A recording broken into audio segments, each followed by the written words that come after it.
If you're on the hunt for a great buttermilk biscuits recipe, this is from Sally's Baking Addiction. She taught me to use a folding method to get your biscuits to rise nice and tall and to bake them in a cast iron skillet. Let's do them together.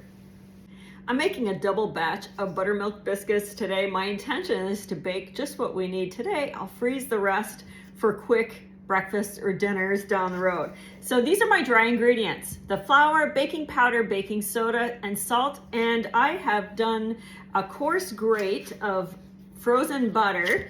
Instead of cutting it into small pieces, I just grated it in here because I think it's just so much easier. So you'll see these butter chunks are now ready to just toss in. And the reason why you want to use a grater is because they're just uniformly pieced, okay? You can cut it into cubes like the recipe says. I always do this. Have you tried that trick before? Go ahead and mix everything well, and then we'll add a little bit of honey. I'm using the mini measure-all cup here for the honey. And just remember, as you're watching, this is a double batch, okay? 2 cups of buttermilk. Just pour that right into the middle. Now, I know some Southern cooks mix everything up with their hands.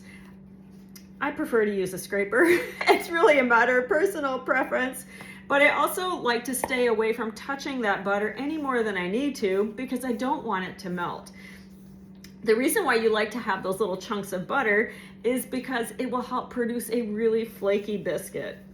So just stir it up as best you can. You're not going to beat it. You don't need a mixer for this. I suppose if you wanted to use one on low speed, you could, but it really does come together pretty well.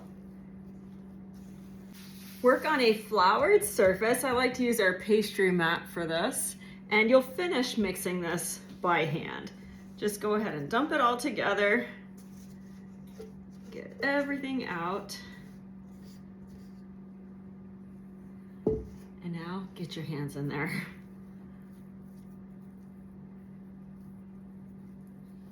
Just gonna make sure that it all comes together. It looks real shaggy right now, but it will come together in a nice ball.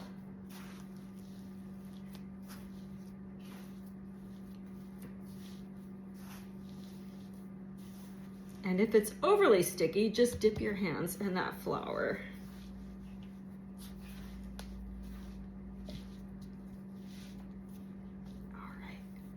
Now go ahead and flatten it till it's about 3/4 of an inch thick. Once it's about 3/4 of an inch thick, we're gonna fold it, and we're gonna do this 4 times. So just fold it like a letter. All right, pat it down. Add flour is needed. Pat it down again to that 3/4 inch thickness. And then fold it. You'll do this 4 times. Why the folding? It's to produce layers of flaky biscuit crust. If you don't have a biscuit cutter, use the outer cylinder of your measure-all cup. You need a cutter that's 2.5 to 3 inches. This is just about 3 inches across. So here's one of the key steps in making sure that you do have biscuits that rise. You don't twist, okay? You're just gonna push straight down, and that will give you the type of biscuit that you want. So just dip your cylinder into flour and don't twist, just press straight down. If you prefer, you can just take a knife or a pizza cutter, but go ahead and cut them all. And then you can position your, or re-roll your scraps to finish the process. Put all your biscuits in a cast iron skillet. You can use a stoneware piece if you want to. You want them to be sort of close together because that will help them rise up. And I'm gonna brush them with a bit more of the buttermilk. This will help them turn golden and just have a really nice texture on top.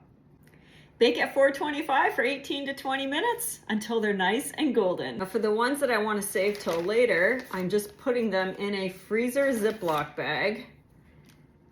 When I'm ready to bake them, I will pull them out, let them thaw in the fridge overnight, and then I just continue with the step of brushing them with buttermilk and baking them. Alternatively, you can bake all of your biscuits and freeze them already baked, but I like them when they're baked hot and fresh. Would you prefer to bake them ahead of time or freeze the raw dough like this? Here they are, all ready. They took 19 minutes in my oven. They rose really nicely. You can kind of see the layers from the folding. Do you see that one right there? Kind of in the 6 o'clock position on the screen. Fluffy, and they're gonna be perfect for their sausage, biscuits, and gravy.